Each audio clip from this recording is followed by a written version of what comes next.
Esta mañana el mensaje se llama Puestos para llevar fruto. Y vamos a estar trabajando con el capítulo 15 del Evangelio de Juan, el verso 16.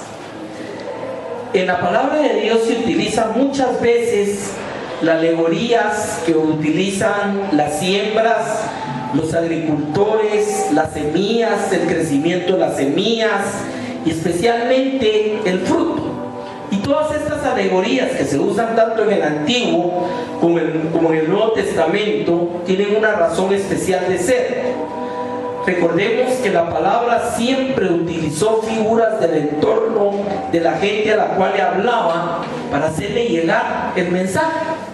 Y Jesús mismo utilizó figuras como el pescador, como el sembrador, como la fiesta del rey, etcétera. Muchas cosas que pasaban en su entorno y la gente podía fácilmente relacionar la enseñanza de lo que quería dar, pero como empaquetado dentro de lo que era prácticamente una alegoría. Y ahí nacen todas las parábolas del reino y otras parábolas que el Señor nos enseña.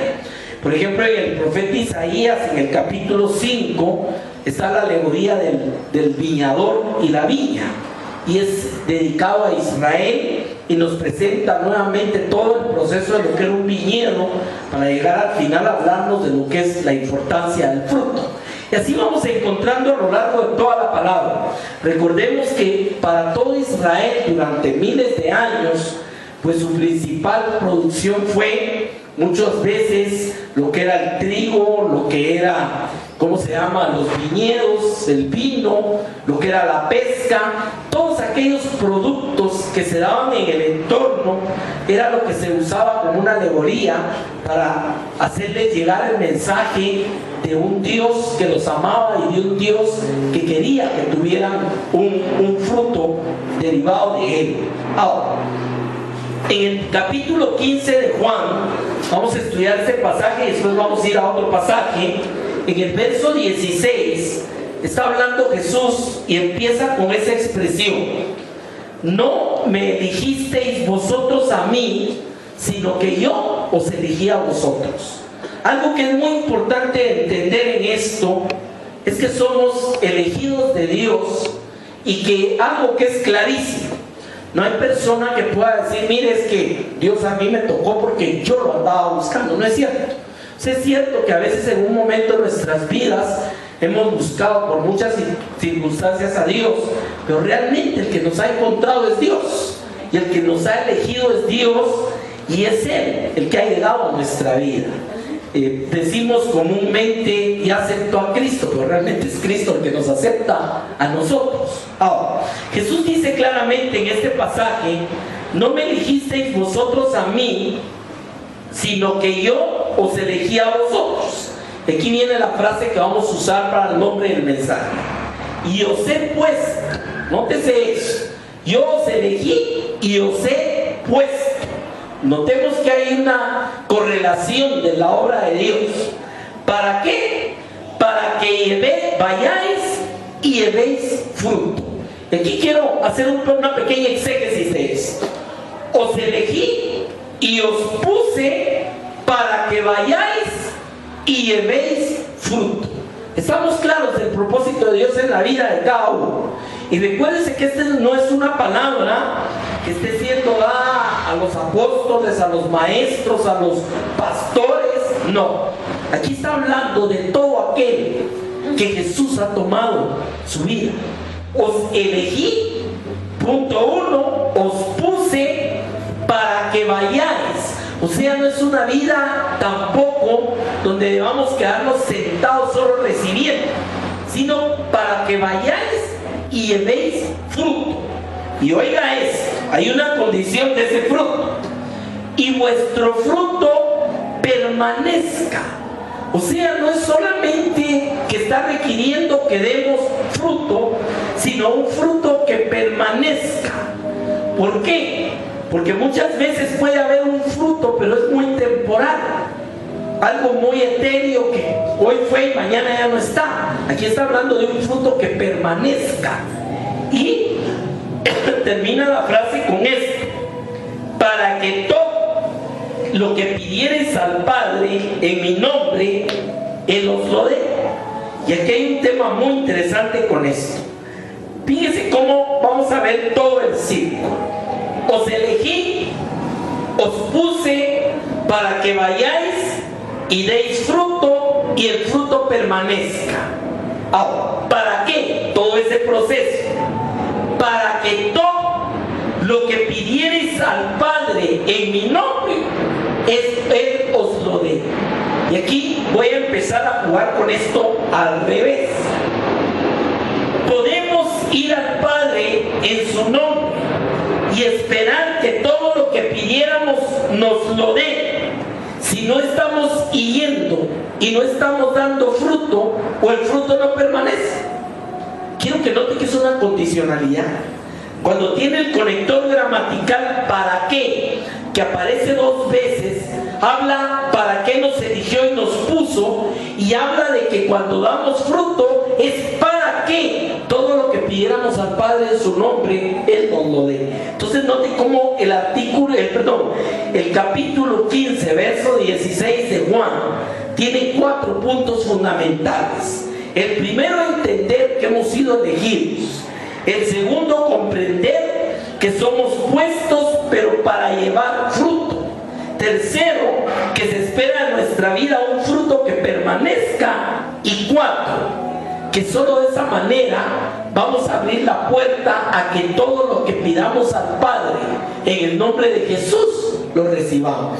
Entonces, ¿qué sucede si se rompe cualquiera de los elementos de este ciclo que el Señor nos da? ¿Qué pasa si no hay elección? ¿O qué pasa si no estamos llevando fruto? ¿O qué pasa si el fruto no permanece? Simplemente la última etapa, que es prácticamente la razón de la vida de oración, que todo lo que pidiereis al Padre en mi nombre os lo dé, prácticamente lo estamos anulando.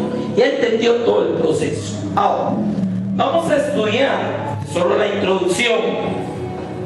Vamos a estudiar el capítulo o la parte del capítulo donde está ese versículo.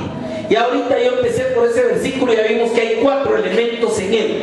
Pero ahora vamos a ver el pasaje. En este pasaje, que es Juan capítulo 15, verso 1 en adelante, se nos habla de 3 puntos: la vid, el labrador y los pámpanos. Esos son los 3 principales actores de todo lo que vamos a leer. Y vamos a explicar.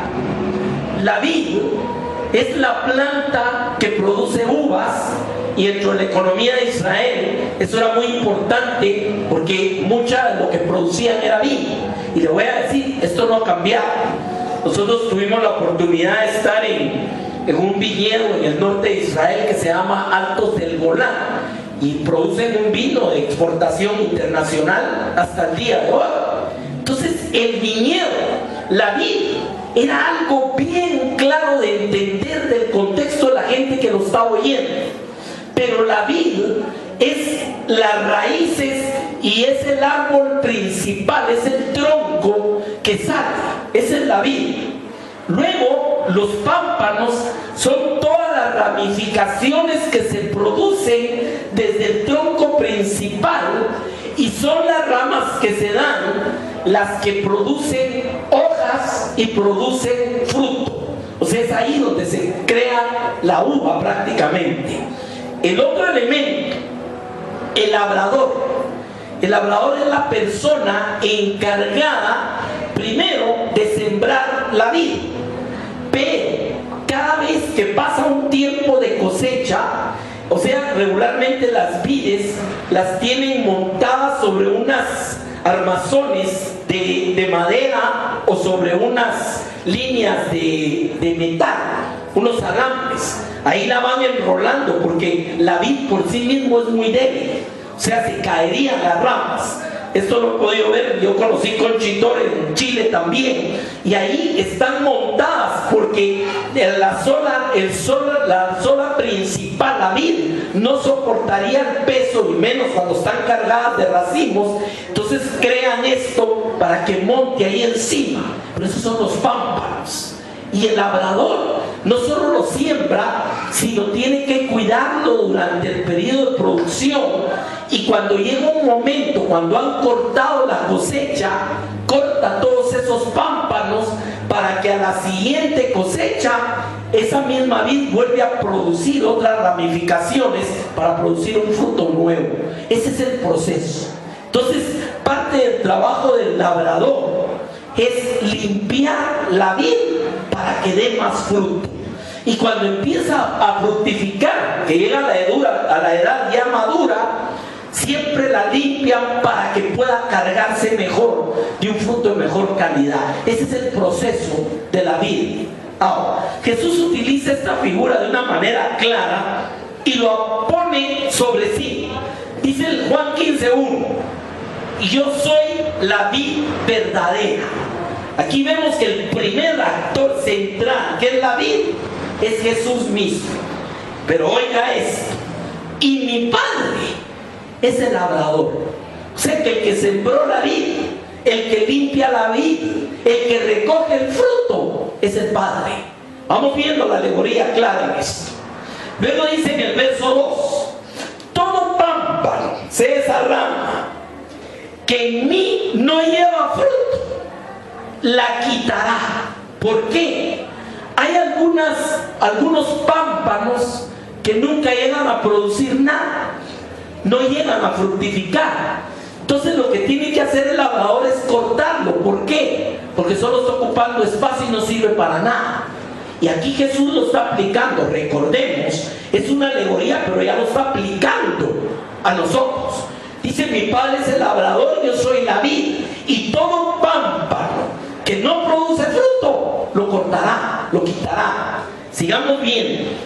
Y todo aquel que lleva fruto lo limpiará para que lleve más fruto. Por eso le expliqué cuál era el proceso, porque aquí lo que está diciendo es, y ya lo vamos a amarrar: Jesús, como la vid, da vida a nosotros como pámpanos, pero el Padre, que es el labrador, va a esperar que en nuestra vida haya fruto, y si no, mejor lo quito. Pero si hay fruto, va a limpiar para que haya más fruto. ¿Me entiende cómo va el proceso?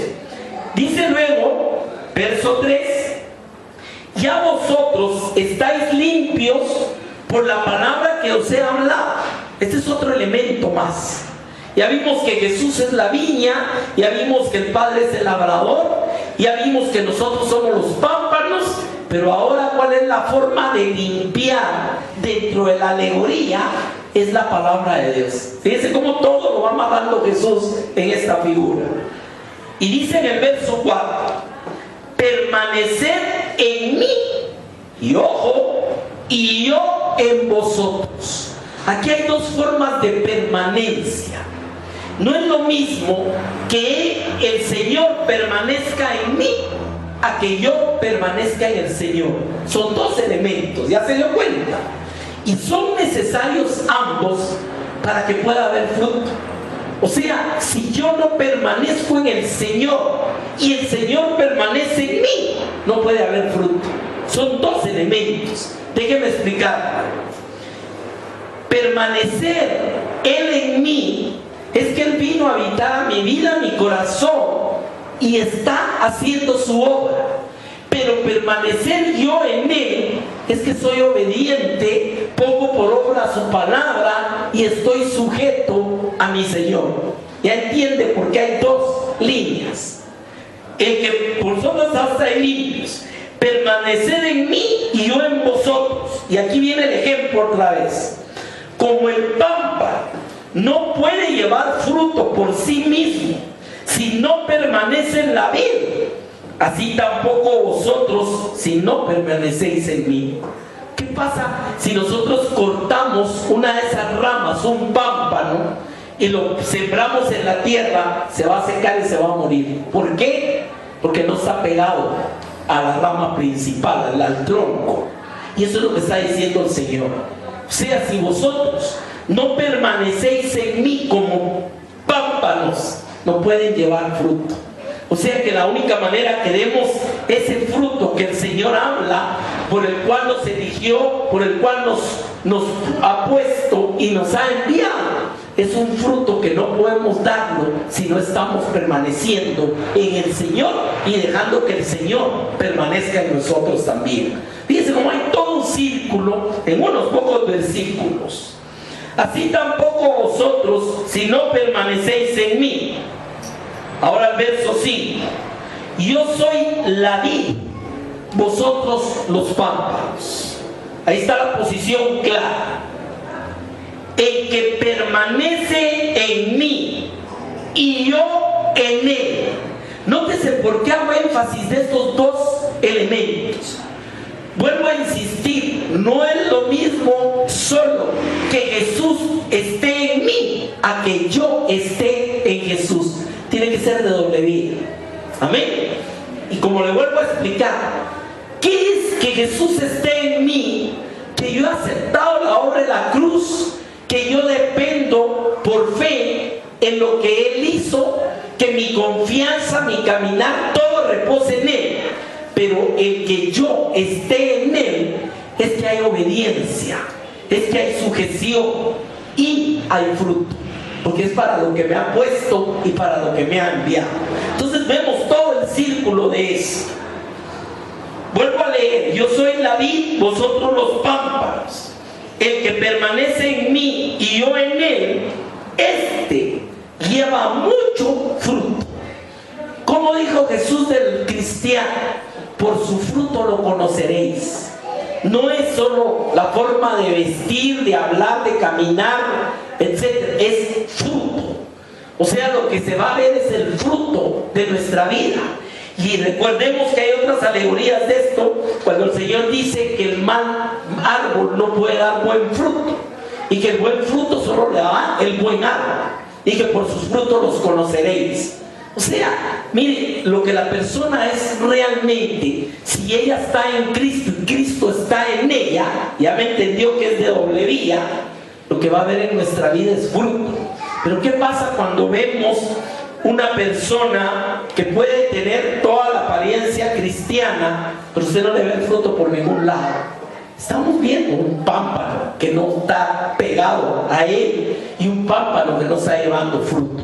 Ese es el punto. Ahora, porque separados de mí nada podéis hacer. Eso tiene mucha amplitud, esa palabra. O sea, Pablo decía: todo lo puedo en Cristo que me fortalece. ¿Se recuerda? Y ahí es total, todo lo puedo. Pero Jesús dice: separados de mí nada podéis hacer. Eso es estar yo en Él y Él en mí. Si no hay esa conexión, no podemos hacer nada. Y no puede haber fruto y nos convertimos en un pámpano que no sirve. Ahora, hay un proceso dentro del viñedo, no voy a tocar esto, pero el apóstol Pablo lo trata en Romanos 9, 8, 9, y es el tema que muchas veces le pueden injertar a la rama principal ramas de otros viñedos, y si llega a establecerse va a producir fruto del viñedo principal. Y el apóstol Pablo utiliza otra alegoría en Romanos, cuando dice que nosotros éramos como olivo silvestre que fuimos injertados en el árbol central que es el Señor, y que por eso también, como fue desarraigado en ese momento Israel para que nosotros fuéramos injertados, también nosotros podemos ser desarraigados y no damos fruto. Es otra manera de presentar este punto, usando siempre la alegoría de lo que es este tipo de cosechas. Ahora, verso 6: el que en mí no permanece. Aquí quiero detenerme un momentito. Esto nos enseña que una vez estamos ahí ya no hay chance de que nos quitemos. Y la respuesta es no. Por eso dijo, el labrador viene y lo quita. Por eso dice, si están apartados, no dan fruto. Pero ahora viene y dice, el que no permanece en mí, oiga, será echado como pámpano y se secará, y los recogen y los echan en el fuego y arden. ¿Qué hacen con los pámpanos que no sirven para nada? Los usan de leña, hermano. Esa es la realidad. Y déjeme decirle algo, aquí no está hablando de alguien que no ha sido puesto dentro del viñedo. No está hablando, mire hermano, lo que pasa es que esta persona nunca fue parte de él. No, está haciendo una advertencia a aquel que es parte de esa vida ya. Aquel que ya es un pámpano, ya nació de esa relación de que él está en mí y yo en él. Pero eso no quiere decir que automáticamente haya fruto. Es ahí donde viene la parte que aquí está señalando. Si no hay fruto, ese tipo de pámpano lo cortan y lo tiran y lo queman porque no sirve, no funcionó. Y posiblemente dentro de la misma parte donde había nacido ese pámpano van a ser otro que ese sí va a traer fruto. Esa es la advertencia que está presentando Jesús en esta parábola. Ahora, esta es la parábola, le decía, donde se encuentra claramente, porque sigue, yo voy a tocar solo este punto. Esta es la parábola donde se encuentra lo que habíamos dicho al principio. No me eligieron vosotros a mí, sino que yo os elegí a vosotros. O sea, es por la gracia de Dios, hermano, que nosotros somos parte de ese viñedo, de esa vid que es Jesús. Pero estamos ahí ¿para qué? Por eso el mensaje se llama puestos para llevar fruto. Hemos sido puestos para que vayamos y llevemos fruto, y sea un fruto que permanezca en el tiempo. Después vamos a ver la otra parábola paralela de esto. Vamos a estudiar un poquito la parábola del sembrador, porque ahí habla no necesariamente de viñedo, pero habla del mismo proceso en el crecimiento y la receptividad de la semilla y de dar fruto.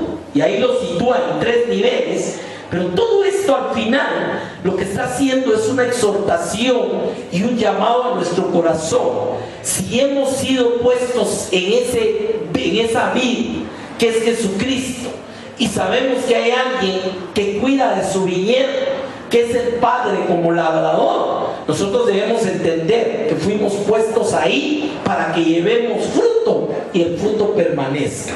Ahora, usted sabe que cuando hablo de fruto, la misma palabra de Dios nos enseña muchas formas de fruto.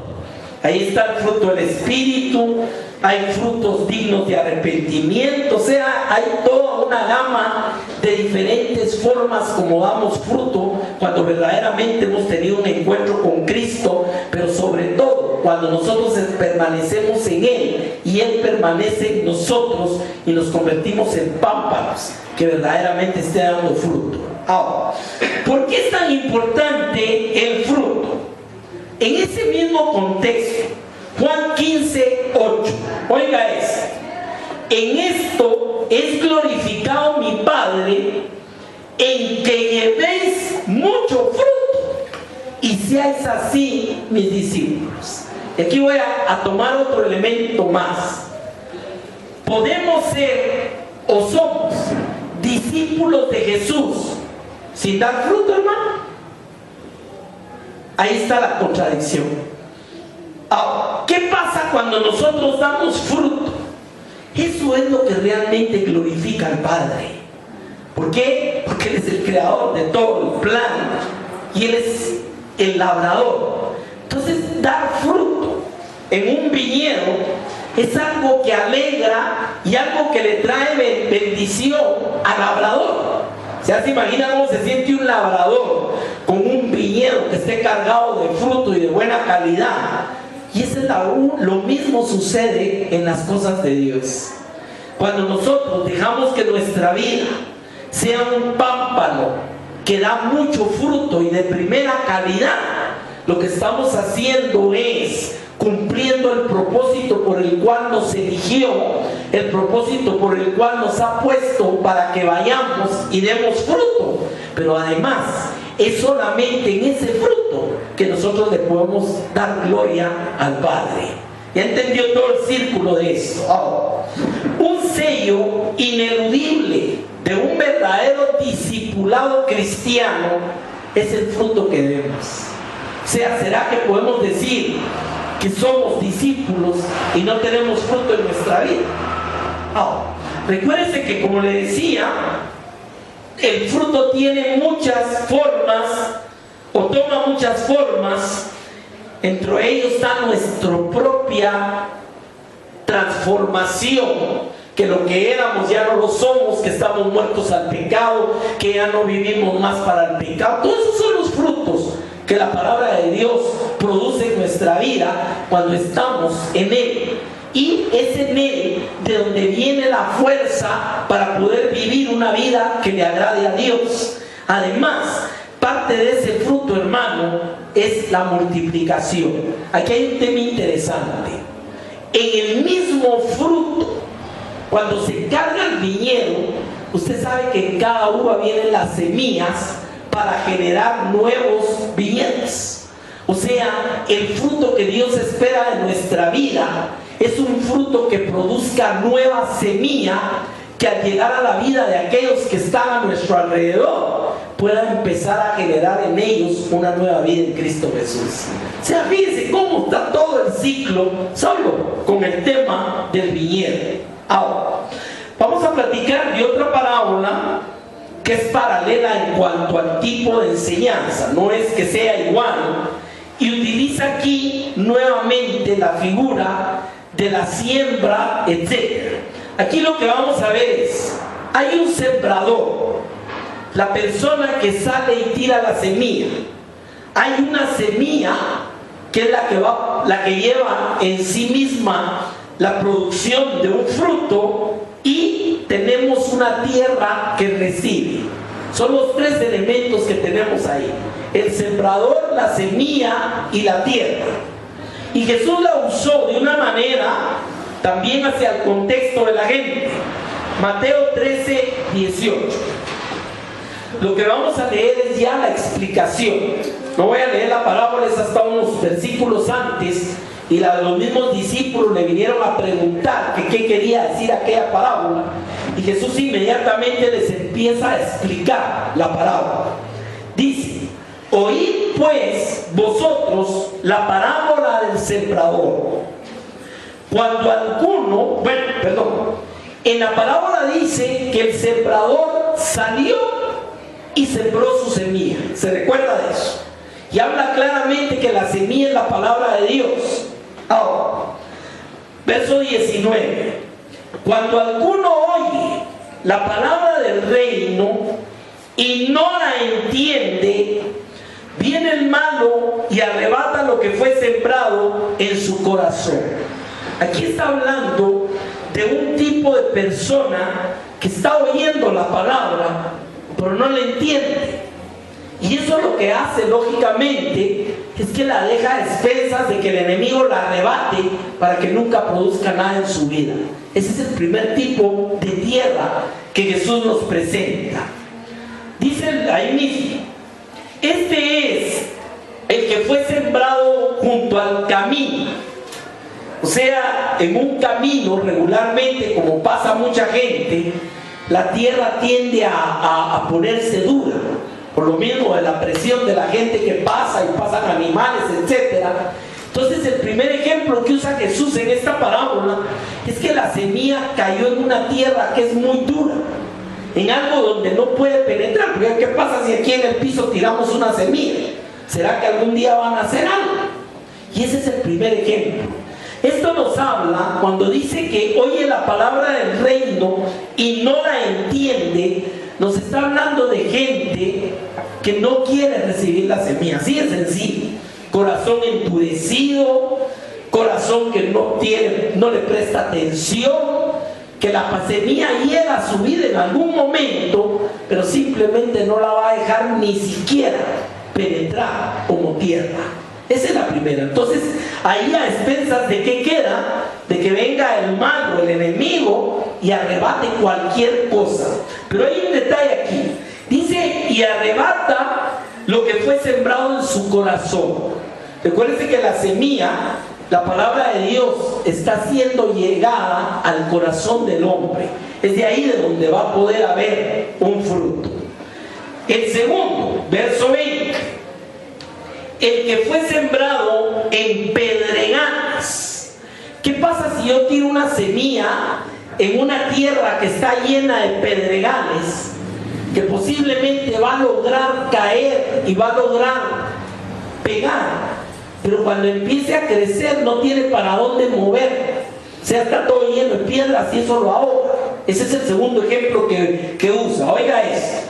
El que fue sembrado en pedregales, este es el que oye la palabra y al momento la recibe con gozo. Lo que le llamamos en buen chapín llamará de tuzas. Personas, yo he conocido lamentablemente ese tipo de personas también. Les emociona esto del evangelio y que, pero búsquenlos usted a los meses, no los va a encontrar en ningún lado. Y a veces los encuentra y le preguntan que qué pasó. Un día de estos usted, no tengo tiempo. O sea, fue ahogada la palabra. Ese es el típico. O sea, no pudo ni siquiera desarrollarse. Ahora, un común denominador que ya vamos viendo en estos dos tipos es que oyeron la palabra. ¿Ya se dio cuenta? Sí la oyeron. Jesús dijo, el que oye y hace mi palabra, les diré a que es semejante al que construyó sobre la roca. Pero el que oye y no hace, es el que construyó sobre la arena. O sea que aquí lo que quiero decirle, mi amado, es que el problema no es no oír nada más. Claro, hay mucha gente que ni siquiera oye, pero hay mucha gente que oye, pero nunca hay fruto. Y es por esto que estamos viendo. No oye, pero o no le entiende y le es arrebatada, o simplemente es ahogada por muchas cosas de la vida. Y ese es el segundo caso. El que fue sembrado en pedregales, este es el que oye la palabra y al momento la recibe con gozo, pero no tiene raíz en sí. O sea, no tenía hacia dónde por el tipo de terreno pedregoso, sino que es de corta duración, pues al venir la aflicción o la persecución por la causa de la palabra, luego tropieza. Si usted se da cuenta, durante el ministerio de Jesús, el día que él entró en Jerusalén, ya en la última semana, antes de lo que lo crucificaran, hubo cientos o tal vez miles de personas a lo largo de todo el camino, bajando del monte de los Olivos, que decían, Hosana, bendito el que viene en el nombre del Señor, y le tiraban flores y todas las cosas. ¿Se recuerda de eso? Pero igualmente, a escasos metros donde fue juzgado, en la fortaleza Antonia de ese tiempo, ahí mismo había multitud de gente gritando, crucifíquenle. Le pregunto, ¿será que toda la gente que lo aplaudió el día que llegó se fue y llegaron un montón de paganos a decir crucifíquenle? ¿No era la misma gente, hermano? Parte era la misma gente. Es el tipo de persona que es de corta duración. Se emocionó porque vio que Jesús le abrió los ojos al cielo. Se emocionó porque le contaron que resucitó Lázaro. Pero no tiene semilla, no tiene raíces. No hay ningún tipo de compromiso, aunque ha oído la palabra, no hay receptividad. Cualquier cosita, y peor, después que a Jesús lo crucificaron, hasta los discípulos salieron corriendo. Por eso dice que cuando viene la persecución, este tipo de discípulo deja de ir, ya no quiere más. El mismo Pedro cayó en la tentación de decir, no, yo ni lo conozco, pues, 3 veces, hermano. Entonces, es muy natural a veces la reacción que la persona sea de corta duración, o llamará de tuzas. Emocionalismo, hay veces se ve mucho, por ejemplo, a veces en las campañas evangelísticas. Las estadísticas que le gusta manejar a los evangelistas es, vinieron a adaptar 5,000 gente, se convirtieron 5,000. Yo haría una encuesta. ¿Cuántos de esos 5,000 están permaneciendo a los 6 meses? Y no es que esté criticando la obra de esa manera, pero es un problema estadístico. Porque le digo, los 3,000 que se convirtieron el primer día se quedaron en la iglesia igual que los 5,000. Pero ¿qué sucede? Que a veces la gente solo es tocada emocionalmente, o tal vez en un momento de necesidad va a chillar, patalear y que yo quiero aceptar a Cristo y todo, pero ¿y después qué? Mire, a mí nunca se me olvida cuando yo me acababa de convertir. Para mí fue una lección. Estaba con un hermano, estábamos estudiando la palabra y tocaron la puerta ahí cerca de la casa, y era un bolito que todo el mundo lo conocía ahí en el barrio, ya era conocido, y llegó a pedir algo. Ay, ni modo, era el momento de ministrar. Le empezamos a hablar de la palabra y de repente el hombre se destapa y nos dio una prédica y nos citó versículos que ni nosotros sabíamos dónde estaban, hermano. El hombre sabía la palabra. Se comió el pan que le dimos y se fue, y a las pocas semanas apareció muerto en una esquina del frío. ¿Qué pasa con la palabra en ese caso? ¿Será nada más que se quede aquí? Mire, hay un testimonio de un astronauta muy famoso, de los primeros que fueron a la luna.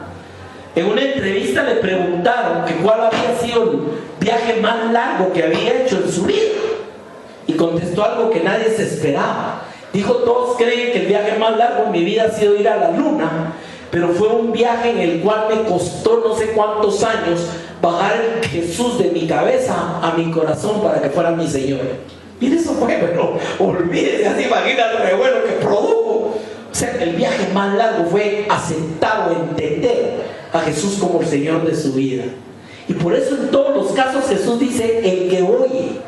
Porque mucha gente cree que solo es cosa de oír, pero si no hay fruto, quiere decir que ese oír o se ahogó, o se fue de corta duración, etc. Todos los elementos que hemos visto. Veamos el tercero: el que fue sembrado entre espinos. Esta es otra cosa muy del lugar también. Este es el que oye la palabra. Nótese, todos oyen la palabra. Es el que oye la palabra, pero el afán de este siglo y el engaño de las riquezas ahogan la palabra y se hace infructuosa. Mire, mi amado, aquí hay 3 estrategias del enemigo también. La primera: va a estar atento a que la semilla cayó en tierra dura para robar la semilla. Yo empecé a compartirle a uno de mis hermanos hace muchos años, y hasta ya había accedido a ir a la iglesia con nosotros, y de repente el enemigo le puso uno de sus hijos del diablo en el camino, que le llegó a decir que esas eran charadas y era emocional y que eso no existía, y se baboseaban a la gente, y como es muy intelectual ya no quiso ir. Eso es robar la semilla, ¿me entiende? La otra forma: personas que al primer problemita de que se burlen o se rían porque es cristiano, mejor esto no es para mí. Pero el tercero es que el engaño de las cosas de esta vida también pueden ahogar la palabra. Y aquí le cuento un testimonio de alguien muy triste también. Cuando nosotros empezamos con un grupo cristiano, con Janet, hace ya más de 30 años, había un joven de unos 21, 22 años, y era ya de los maestros, un hombre que se había metido de cabeza en la palabra. De repente se ausentó, ya no lo vi. Y un día, tiempo después, lo encontré yo en la calle, y emocionado me le acerqué a decirle: mira, ¿qué pasó? Ya no llegaste al grupo, y era tan bonita, estaba predicando y todo. ¿Sabe qué me contestó? Me dijo: mírame, lo que pasa es que yo necesito terminar mi universidad, necesito buscar un mejor trabajo, mejor decidí que todo eso está bonito, pero ahí sigo cuando pueda. Eso es los afanes de esta vida, ¿me entiende? Hay gente que la puede ahogar este tipo de cosas también, y son los 3 que Jesús nos cita como formas o tipos de tierra que reciben. Ahora, una cosa muy importante en esto: la semilla sembrada en los tres, es la misma. Sí, tiene la semilla, el potencial de producir todo aquello para lo cual lo mandó el Señor. Sí, el sembrador es el mismo el que tiró en esta tierra o en aquella o en aquella. Sí, o sea que el problema no es ni de la semilla ni del sembrador. El problema es de la receptividad del corazón del hombre. ¿Cuántos entendemos eso, hermano? Y eso sobre eso es la palabra. Exacto. Allá es el pámpano, aquí en la tierra. Pero en ambos, ¿qué es lo que se espera? Fruto. Ya sea el pámpano que dé fruto, o ya sea la tierra que reciba y dé fruto. Y ese es el cuarto que viene ahorita. Oiga lo que dice. Más, verso 23. El que fue sembrado en buena tierra. Aquí este elemento es importante. Buena tierra. Este es el que oye, igual que los otros, y entiende la palabra y da fruto y produce. ¿Ya se dio cuenta cuál es la diferencia de eso? O sea, la entendió. En otra versión dice recibe, porque no es lo mismo que oyó a que recibió. O sea, la entiende, la recibe y empieza a producir fruto. O sea, nótese cómo otra vez, igual que el pámpano, todo llega a estar en función de que haya fruto. Por eso Jesús dice, no me escogisteis vosotros a mí, sino que yo os escogí a vosotros y os he puesto, ¿para qué? Para que vayáis y llevéis fruto. ¿Por qué? Porque cuando llevan fruto es cuando glorifican a mi Padre y es cuando verdaderamente son mis discípulos. ¿Ya me entiende? Vivimos en medio de un mundo, mi amado, lo digo con tristeza, en un mundo de muchos oidores. Mucha gente oye y unos, el enemigo les arrebata lo poco que oyen, otros caen entre piedras y nunca logran desarrollar, son llamaradas de tusa, y otros caen entre espinos y los afanes de esta vida, todos los atractivos de las cosas de esta vida les ahogan lo que oyeron. De los que caen en buena tierra, son los que oyen, entienden y dan fruto.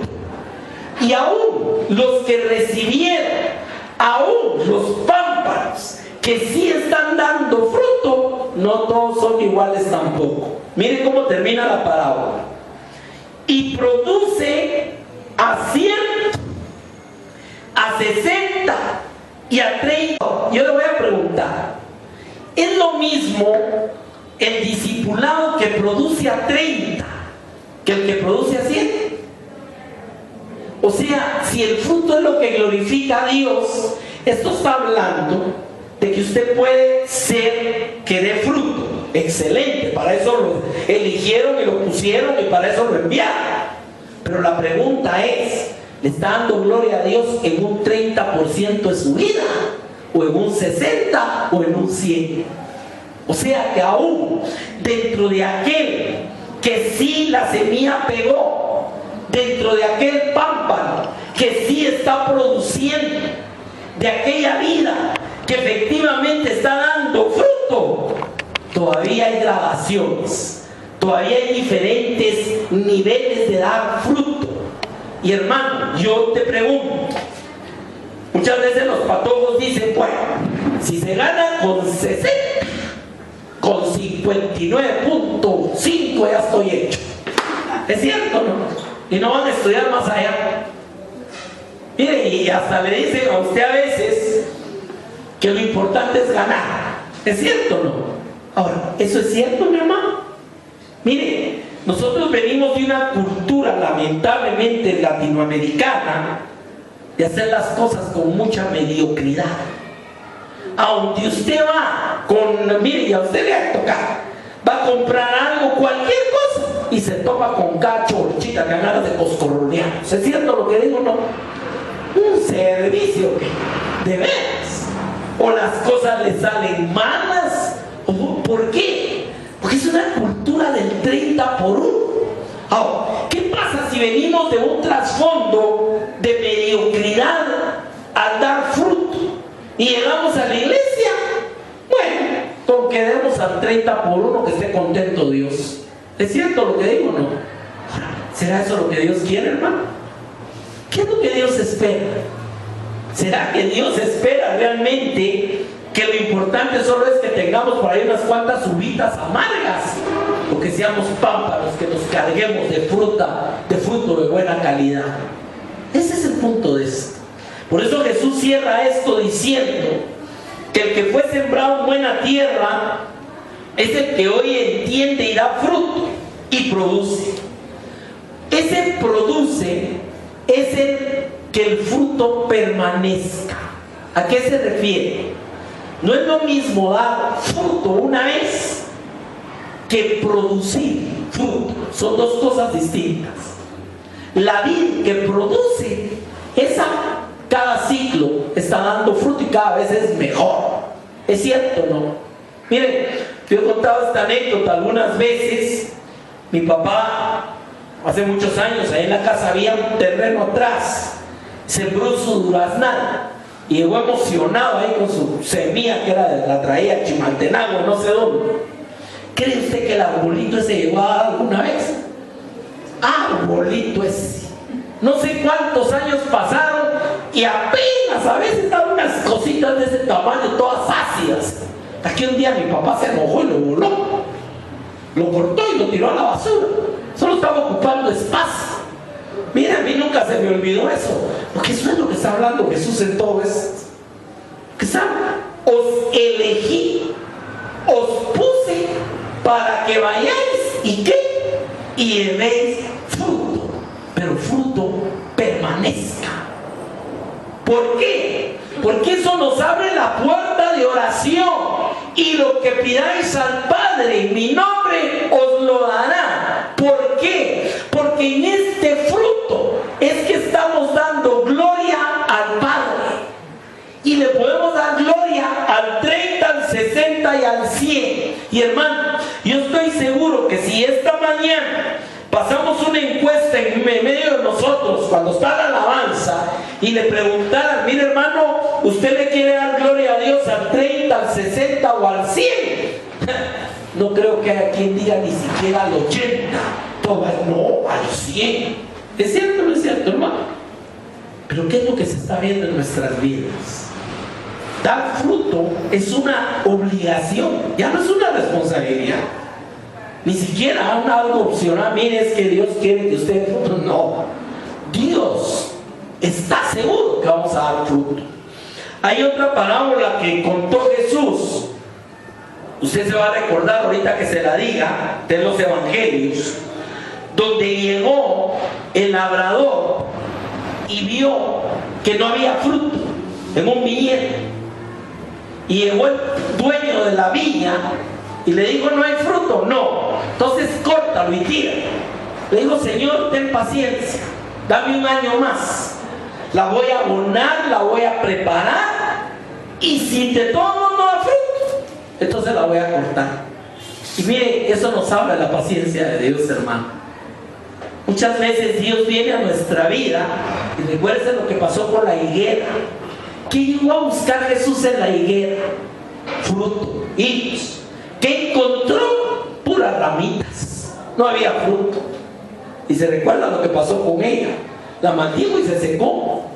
O sea, muchas vidas están floreciendo de hojitas, pero no tienen fruto. ¿Me entiende el punto? Y hermano, recuérdense que la vida cristiana en ningún momento es como estos lindos arreglos. Yo hoy hace 8 que los vi, le decía a mi esposa, qué lindas esas rosas, pero esas no van a durar la semana. No me dijo si no son naturales. Mire, mamá, jamás vaya a caer usted en hacer un cristiano como eso. Mire, que todo el mundo, ay, qué lindo, el hermanito está lleno de fruto, pero cuando Dios escapa no hay fruto en la vida. Y recuerden que a él no lo vamos a engañar.